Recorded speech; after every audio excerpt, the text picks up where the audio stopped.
Hello. It's been a while since I've done a vid. Um, yeah, Christmas and New Year's and stuff, and I just fancied having a bit of a break from filming. Um, yeah, and it kind of gets you down a bit when you don't think you've got enough subscribers, and you get a bit sort of I don't know, I wouldn't say depressed about it, but just as it, you have a sometimes you just need to step back and think, well, actually, I'm doing these videos for the love of the creatures, and that's why I got into it. So you kind of, I mean, it might sound a bit sort of uh, deep and meaningful and stuff, but you have to kind of, look into the reasons why you do a certain thing, and I'm all right, and I'm happy to be doing vids again. So enough of that waffle.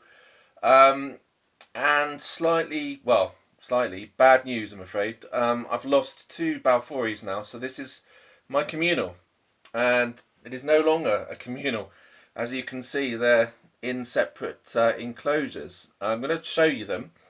It's been a couple of days. The first one I found, which was before Christmas, and I almost made it through a whole year of not losing a T, which would have been a first because over 4 years or so, you lose one maybe a year per year. Most people do in the hobby. I don't think there's anything you can really do about it. They just sometimes they don't make it, but it's a bit strange for a communal. The first one I think was eaten. I think it was in a previous vid before Christmas. I showed you one was looking quite fat. Still hasn't molted. I might be able to show you this one now. And then recently, last week, I checked and there was a bit of a smell. The enclosure was fine, and again, it was in a previous vid. There was a tiny bit of green mould on one of the bits of bark, but thing is, it's resistant wood, which was quite strange that it got mould on in the first place. Um, but they'd webbed it up, and it didn't look that bad. It didn't, the rest of the enclosure was all fine, and I mean it was all webbed and sealed in this, and it was just a little bit of green mould, as you get on sort of trees from time to time, which I didn't think was particularly harmful. But I found another one dead. Yeah, the smell was bad, and I thought, oh, so I took it all apart, and sure enough, there was one dead, and no apparent reason really.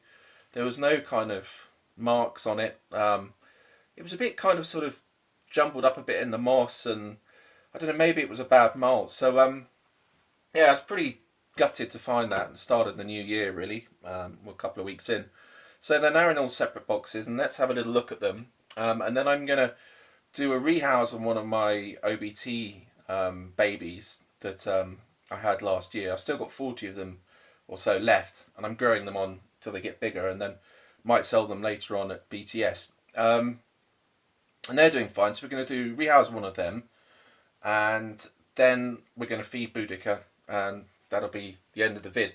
What I'll do next up is hopefully a bigger feeding video. I'm going to get some like different food, different types of like hoppers and stuff. I can see a balfour moving in the background, I think. Anyway, let's have a little look at each one of them. We'll do close up if we can. It's a bit of a strange angle going on here. I don't know whether that's the... Right, I wonder if we can zoom in. I'm going to press pause for a second actually because I seem to be running out of time. Okay, here's number one. You can see it just sort of, its little legs. There's a little hole in the cork bark. So peekaboo. That's number one. So I've done a similar thing for all of these little balfouris. Let's have a little close up on this little chap or lady. I think they're all ladies actually, because they're coming up to 3 years old, which I'm a bit miffed they haven't gone a bit bigger than this. They're about 3 inches or so, 4 inches. So that's that one. Very, very cute. And I put some food in the other day for them and they weren't eating, so that's that little one.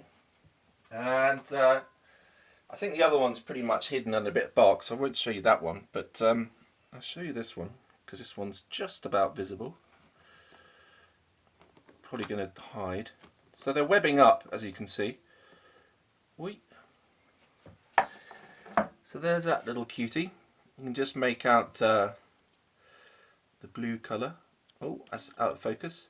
So yeah, so they're my balfouris, 3 left, and if they're all three females, then it won't be so bad the fact that I've lost two, because I can sell one, breed some this year hopefully, depending on the size they reach.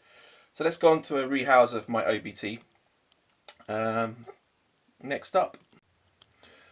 Right, this could go terribly wrong. This is one of my little OBT slings. I've had a few escapees. I think people know that OBTs are quite quick, and these are my ones are definitely Speedy Gonzales.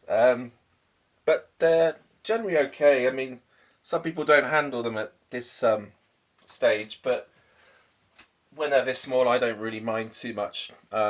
You kind of have to sometimes when they escape. You put your hand in the way and they climb on your hand. But generally, obviously, yeah, you want to, if you can avoid handling them, you can. But it's just, I'm perhaps a little bit lapsadaisical. That's a good word.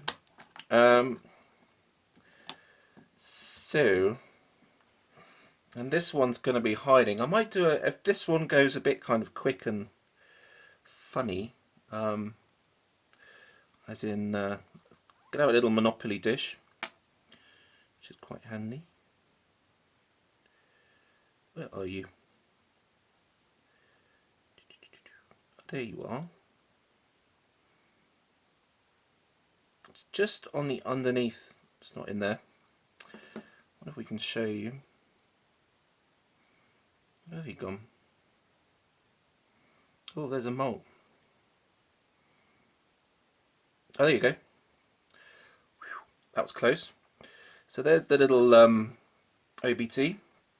There's a previous molt in there, and that's one rehoused. Another 40 to go.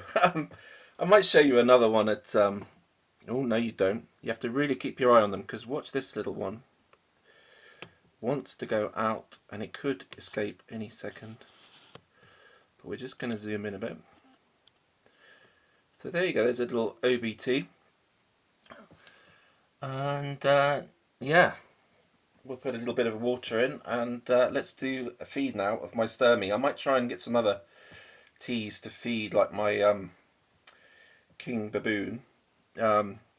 If not, I'll just finish up with my sturmy, and let's go on to her. So she's already out. I think she's ready for a feed. Obviously I want to get hopefully as close as possible and as much focus here. So yeah, she's molted. I fed her, I think I showed you her before Christmas. She's eaten once since then. It's been 2 weeks since she's had a meal. And I've got a couple of roaches here. The thing is, I might need to zoom out just a little bit, because what might happen is she'll come flying out and then you'll miss it. So I'm just trying to catch this roach here. Come here, you bugger. Oh. I haven't actually done this for a while, and sod's law that time I film is the time I can't actually catch the cockroach. Oh. It's the damn leg. Oh.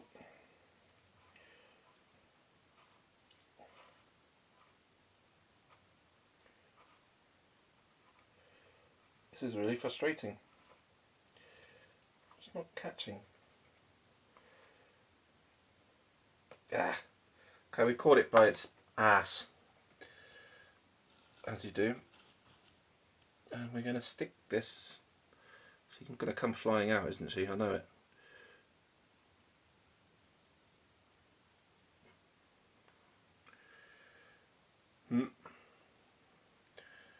Wrong way, cockroach. Eek.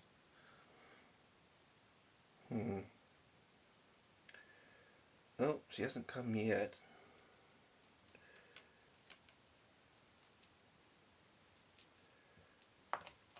Whoa! Oh, she's got it. What if we can just turn it around slightly? Wrong angle. Zoom in a bit. There she is. Is that focused? Yes.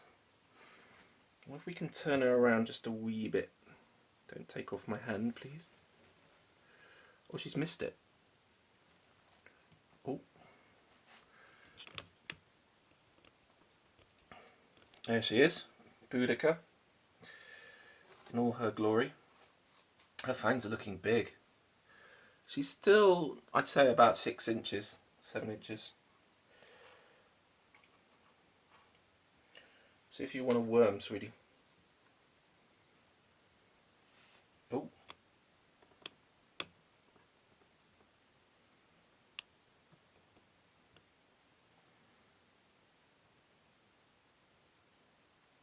She can have a worm and a roach if she wants.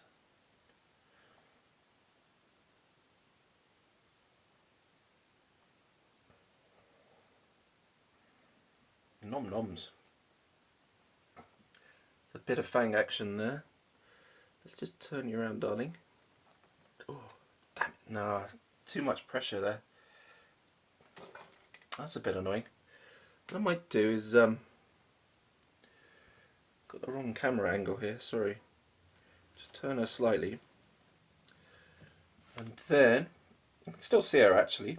We'll try and get the roach back into play. Can I have this, darling? Whoa. Fuck. Sorry, pardon my French. Ay caramba. She knows it's there, but she's like, can you bugger off with the lighting? Yeah, she's not too happy with the lighting. But she's, yeah, it's probably my pride and joy, I guess. When you've got a big tea like this, pretty amazing. Her abdomen's looking great, which is cool. Because they do get a bit of a spot, but she's, I'd say she's near perfect at the moment in terms of her looks.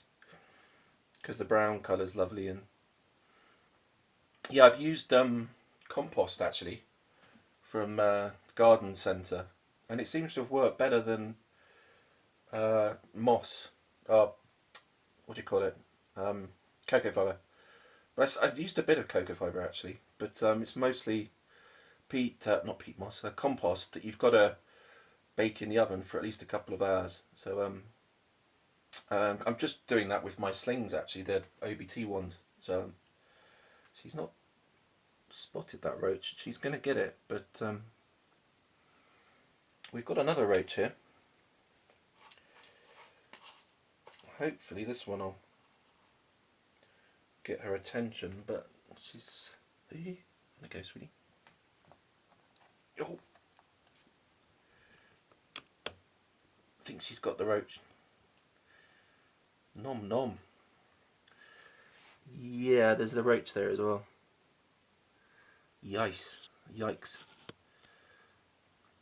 There she is.